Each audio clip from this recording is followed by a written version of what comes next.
Amém, glória a Deus. Só os irmãos com a paz do Senhor, amém? Vamos abrir nossas Bíblias em Atos novamente.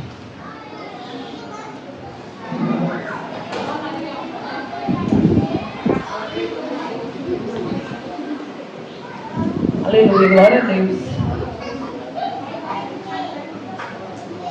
Atos 2:2.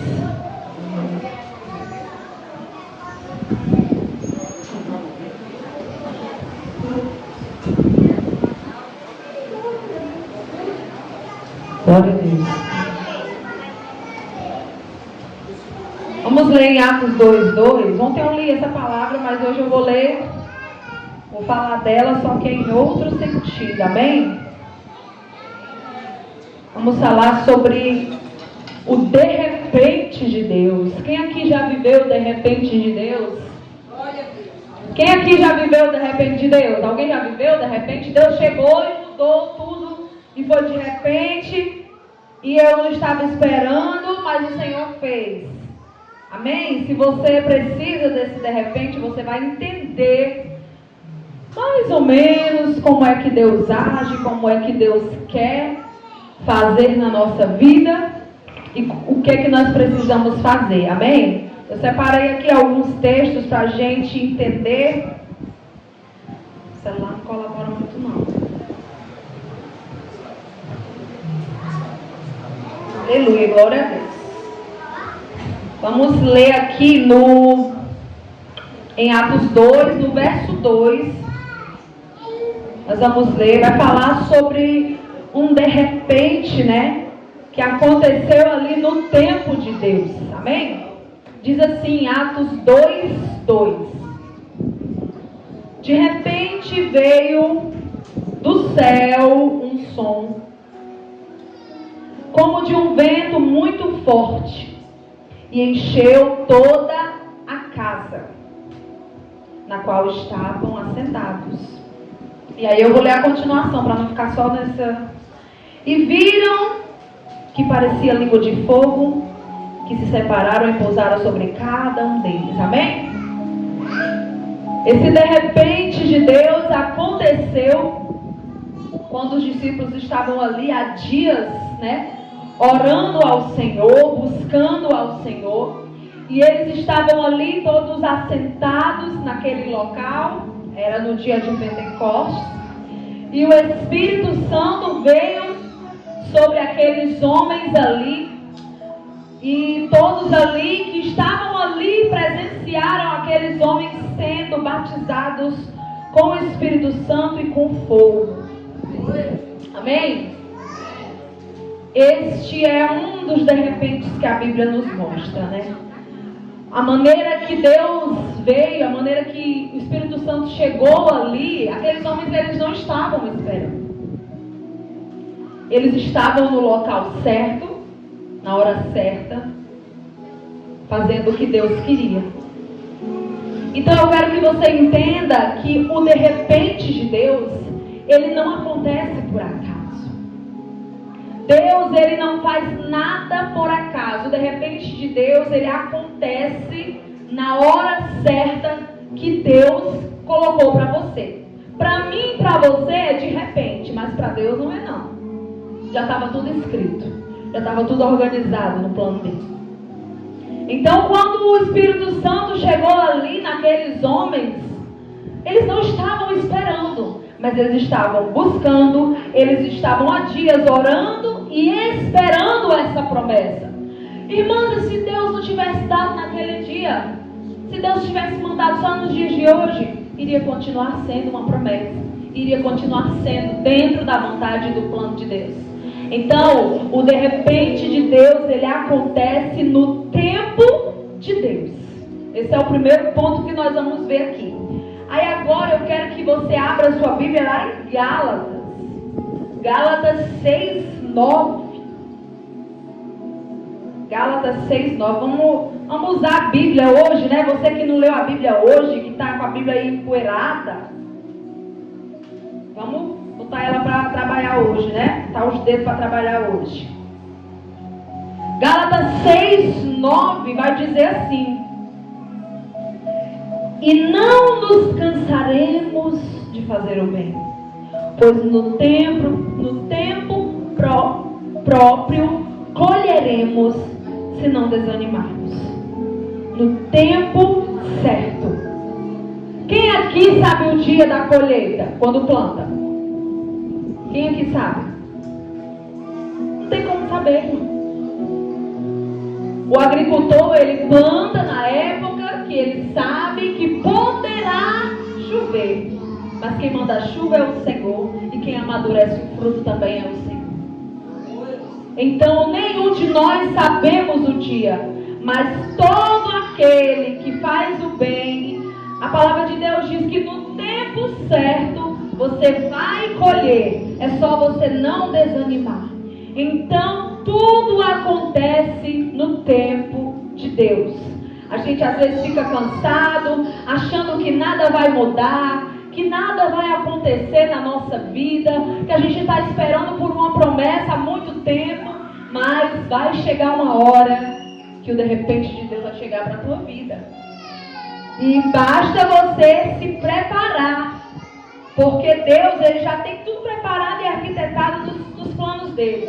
Mas eu e você precisamos nos preparar para aquilo que Deus quer agir em nossa vida.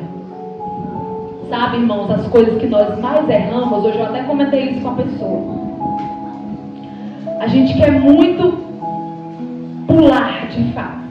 A gente quer muito chegar num nível melhor, financeiramente, familiar, relacionamento, casamento. A gente sempre quer chegar num nível melhor. Não é verdade isso? Só que a gente quer pular. A gente quer pular as fases. Ou então a gente quer retroceder. A gente quer voltar para trás. Deus está dizendo, faça isso, vá para lá, eu vou contigo, eu vou te usar, eu estarei contigo, eu vou estar. Quando a gente estava cantando aquele louvor aqui sobre Josué, eu vi, eu percebi, eu entendi o quanto Josué foi corajoso. E o louvor fala, eu sabia que você ia desanimar, que você ia ficar cansado, mas eu te mandei, seja forte e corajoso. Deus, quando manda Josué ser forte e corajoso, é porque Deus sabia que ia ter uma hora que o negócio ia afrouxar para Josué. Mas nós, muitas vezes, nós queremos mudar, pular de fases. Mas Deus, ele não gosta disso. Deus, ele quer que você viva tudo de acordo com o que ele já planejou para você. Se ele está te mandando ir, vai. Se ele te mandou ficar, fica. Se ele te mandou ir, vai. Faz aquilo que o Senhor quer que você faça, amém? E o de repente de Deus, ele muda cenários impossíveis. Não muda, gente? Muda cenários impossíveis. Nós vamos ver lá em Gênesis 41 que José era um prisioneiro. Estava ali naquela prisão. Já tinha sido vendido pelos irmãos, já tinha sido maltratado, já tinha sido ali injuriado pela mulher de Potifar. Mas de repente José vira o quê? Um governador. De repente José, ele começa ali a governar aquela terra. Por quê? Porque José não pulou de fases, José não retrocedeu, José, ele viveu cada percurso. Eu fui preso, amém, Senhor. Eu fui injuriado, amém, Senhor. Fui vendido pelos meus irmãos lá atrás, amém, Senhor. José não pulou. Por isso que quando de repente de Deus chegou para ele, ele viveu e ele aproveitou. E ele foi usado por Deus para salvar aquela nação. Como? Usando ali da sua sabedoria, da sua inteligência, de tudo aquilo que ele havia aprendido, da sua maneira de organizar várias e várias. O mundo foi até o Egito, atrás de quê? De alimento. Por quê? Porque o servo do Senhor, a qual o Senhor Deus usou, organizou tudo para que aquela nação não perecesse. Então esse foi o de repente de Deus na vida de José. E Jó foi um de repente assim extraordinário. O cara perdeu os animais, os filhos, perdeu casa, perdeu até a saúde. Mas quando de repente de Deus chegou para ele, Deus deu tudo em dobro. Deus deu tudo em dobro, aquilo que ele havia perdido. Mas por quê? Porque ele se manteve fiel. Ele se manteve fiel. Quando a sua esposa chega para ele e fala: rapaz, amaldiçoa esse teu Deus e morre. Ele diz: você está louca? Eu nasci nu e do pó eu tornarei nu. Deus me deu e Deus tomou. Bendito seja o nome do Senhor. Tudo é dele. A gente tem que reconhecer a soberania de Deus na nossa vida. A gente tem que reconhecer a vontade de Deus na nossa vida. Vamos ler agora em Atos também 16, em nome de Jesus. Volta só um pouquinho, já chega em Atos. Se você está em Gálatas, né? Atos 16, verso 26. 16, 26.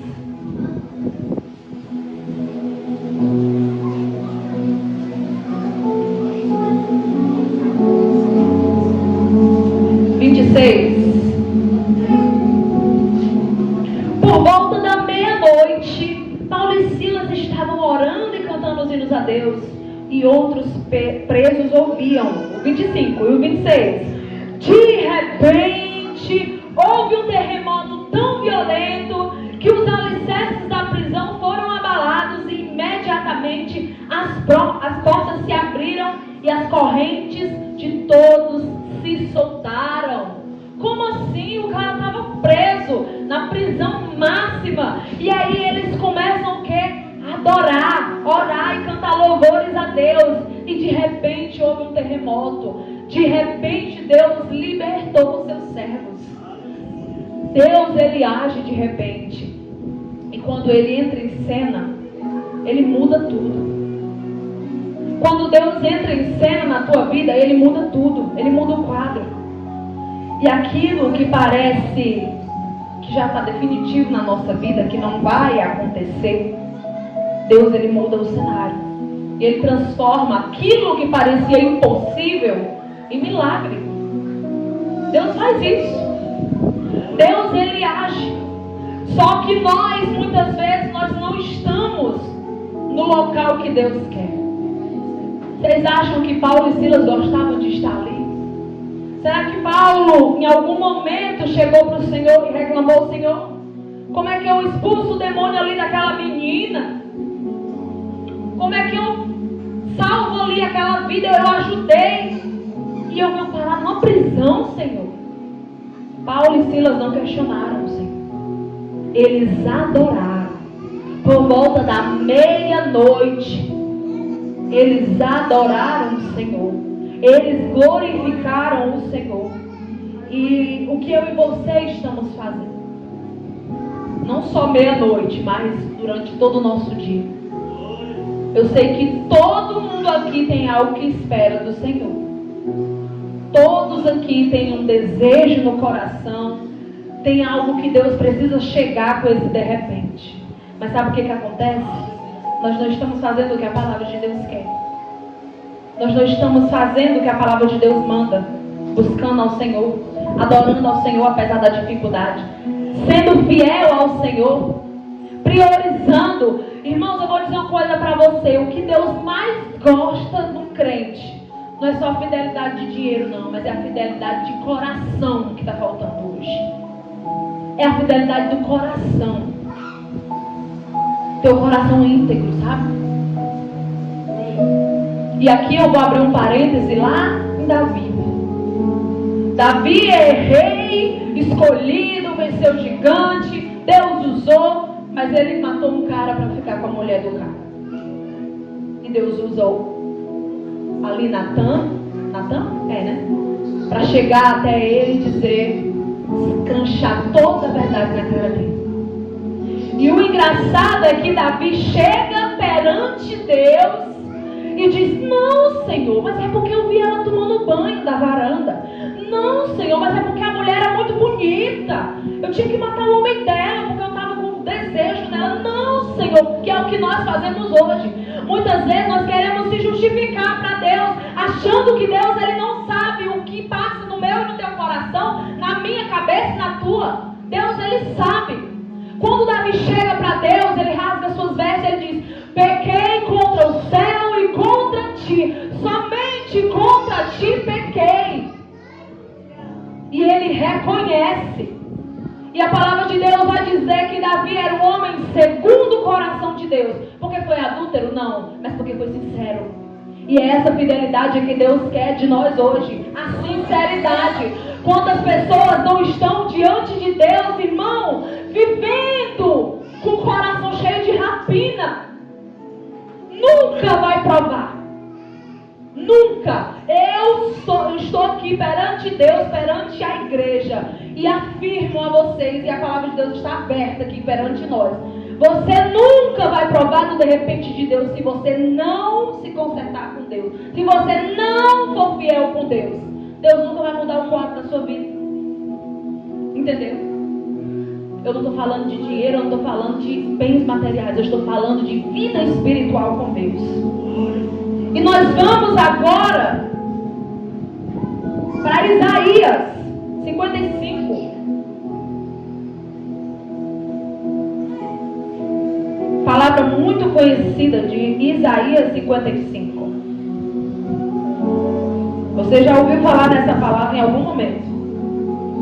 55, verso 8. O de repente de Deus não faz barulho, antes ele chega e não avisa. Ei, irmã, daqui a 3 dias Deus vai te surpreender, hein? Como é que Deus vai te surpreender? Você já sabe o que é daqui a 3 dias? Surpreende não, irmão. Quando Deus chega, ele chega e pronto. Quando Deus usa alguém, ele usa e pronto. O de repente é aquele. A palavra de Deus no verso 8 vai dizer: pois os meus pensamentos não são os pensamentos de vocês, nem os seus caminhos são os meus caminhos, declara o Senhor. Então, quando tudo parece normal, Deus está preparando o sobrenatural para te entregar. Deus, ele não trabalha com as coisas naturais, não, gente. Deus trabalha com o sobrenatural.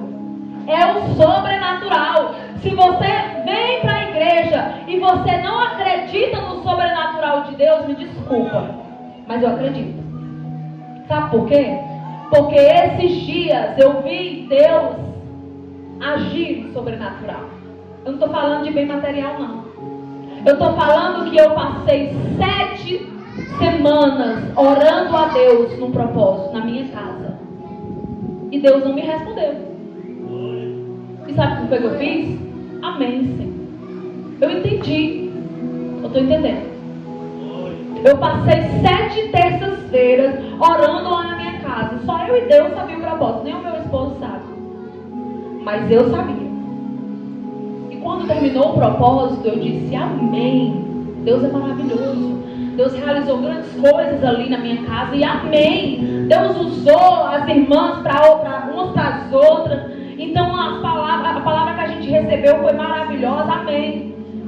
Por incrível que pareça, mudou, passou o ano, passou semanas, e Deus me respondeu semana passada com o que eu havia pedido a Ele. Não foi no tempo que eu queria, não foi na hora que eu queria, não foi como eu queria, mas o Senhor lhe respondeu. Então os caminhos do Senhor, eles não são os nossos. A maneira que Deus age não é como a nossa. Querido, não pense que Deus está pensando que nem você. Tem gente que quer fazer as coisas e diz: não, estou sentindo de Deus que tem que ser assim. Vai lá para a palavra. Porque Ele mesmo diz: você não sabe os pensamentos que eu tenho ao seu respeito. Você não sabe os caminhos que eu tenho ao seu respeito. É muito maior. É muito maior do que você possa imaginar.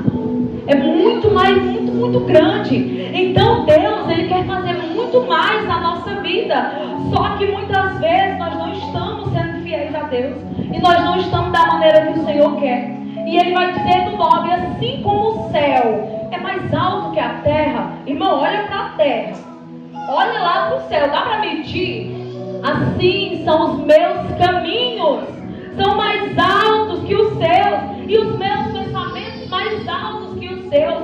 Então Deus, Ele pensa muito maior. Ele tem uma visão muito ampla de tudo que Ele quer nos entregar. Amém? nós precisamos entender, para concluir tudo que eu falei essa noite, que Deus, Ele exige de nós algo muito importante: a nossa fé. Deus, Ele age, de repente age. Ele pega a gente de surpresa, Ele pega. Mas Deus, Ele precisa que eu e você pratiquemos a fé. Que eu e você creiamos nele. Sim, nós temos que crer. Porque muitas vezes a gente só crê em Deus da boca para fora. Você só crê para uma coisa, mas você não crê para outra coisa. Você tem que crer que Deus vai destruir o mundo, Deus vai destruir. Você tem que crer que se o teu familiar não aceitar Jesus, ele vai ser queimado, ele vai. Você tem que crer, é duro, mas você tem que crer. Você tem que crer que se você não se consertar com Deus, você não está fazendo a vontade dele. Você tem que crer, porque a gente só costuma crer nas coisas boas. Ai, Senhor, eu creio que o Senhor tem o melhor para mim. Eu creio que o Senhor vai me dar a minha saúde. Amém. Mas creia na palavra de Deus completa, irmão. Porque o que tem de gente vivendo só as bênçãos da Bíblia, eu começo por mim. Começo por mim. Então, eu creio, Senhor, que o Senhor vai fazer. Eu creio que o Senhor vai fazer. Tudo que o Senhor está falando aqui nessa palavra aqui, o Senhor vai fazer. Então, nós temos que crer. Crer em Deus acima de todas as coisas. Ser fiel. Nenhum dos servos do Senhor alcançou as bênçãos de Deus, alcançou de repente de Deus, sem ser fiel. Não, vou só viver. Deixa que eu só viver, que Deus vai chegar aqui e vai trazer tudo que eu preciso. Ele dá o que você precisa. Mas Ele dá na hora que Ele quer, na medida que Ele quer. Pode ter certeza. Viver pela fé não é fácil. Mas nós temos que continuar sendo fiel a Deus. Sendo fiel a Deus no pouco, sendo fiel a Deus no muito, no meio da dor, no meio da espera, no meio da rotina, no meio do dia corrido. Temos que continuar sendo fiel a Deus. Fiel a Deus. E outra, continue orando. Queridos, a oração é a nossa conversa, o nosso diálogo com Deus. Aqui Deus fala. E quando eu oro, Deus escuta. Deus, Ele quer te escutar. Deus, Ele não quer te escutar só dia de sábado, de quarta e de domingo. Deus, Ele quer te escutar diariamente, ouvir tua voz. Entender o que está acontecendo com você. Irmãos, pode ter certeza. Deus, Ele gosta que a gente ore. Deus, Ele gosta que a gente ore. Eu nunca vivi uma oração tão rápida na minha vida como esse ano que passou. Eu orei, não estava faltando nada na minha casa. Não estava faltando nada. Tinha o que comer, tinha o que vestir, tinha o que calçar. Mas eu queria só uma coisa. Você sabia que Deus, Ele sabe do seu coração? Não é que Deus seja um pai que gosta de mimar os filhos, não. Mas Deus, Ele dá para dizer assim: tá vendo aí como eu sou fiel? Tá vendo aí? E eu lembro que o meu tinha saído para trabalhar. E eu estava sozinha na minha casa. E eu olhei para um lado, olhei para o outro. Eu disse: Senhor, não me falta nada. Eu tenho uma casa, tenho conforto, tenho roupa, tenho o que comer. Mas eu queria só uma coisa. Só uma coisa que eu queria. E eu pedi ao Senhor. Instantaneamente, sabe? Deus respondeu. Deus sabia que eu queria. Claro que Ele sabia. Ele sonda o meu coração. Ele sabe, Ele entende a minha tristeza, a minha dor. Ele sabe quando eu quero muito algo, quando eu almejo. Mas Ele precisou o quê? Me ouvir. Ouvir minha voz. Sentir ali. Eu falando, eu conversando com Ele. Porque quando a gente é pai e é mãe, a gente gosta de escutar os nossos filhos. A gente acha a coisa mais linda, uma criança falando com a gente. Irmãos, e Deus, Ele é nosso pai. Vocês creem que Deus é pai? Deus é pai, Ele gosta de ouvir você. Ele gosta de ouvir a sua voz. Senhor, me dá aquilo que eu preciso, que eu almejo. O Senhor conhece, o Senhor sabe. Eu tenho tudo que eu preciso, mas eu queria tanto isso. E Deus, Ele me deu. Não para a minha glória, mas para a glória dEle. Não porque eu mereça, mas porque Ele é fiel. Então a oração, a prática da oração, da conversa com Deus, ela é algo assim, sobrenatural. E eu vou dizer uma coisa para você. Deus não se esqueceu de você. Deus não se esqueceu das promessas que Ele te fez. Deus não se esqueceu de nenhuma. Por mais que o tempo e que esse mundo tão frio, tão duro de se viver, ele tenha cegado a nossa visão, Deus, Ele não se esqueceu. Se Deus disse que vai cumprir, Ele vai. Se Deus disse que vai salvar, Ele vai salvar. Então, de repente, quem sabe, Deus não vai dar a cura que você precisa. De repente, quem sabe, Deus não vai dar a porta que você esperou não abrir. De repente, quem sabe, você não vai ter o casamento que você sempre sonhou. É de repente. Deus, Ele faz isso. Não é no meu tempo, não é do meu jeito, mas é no tempo dele. Amém?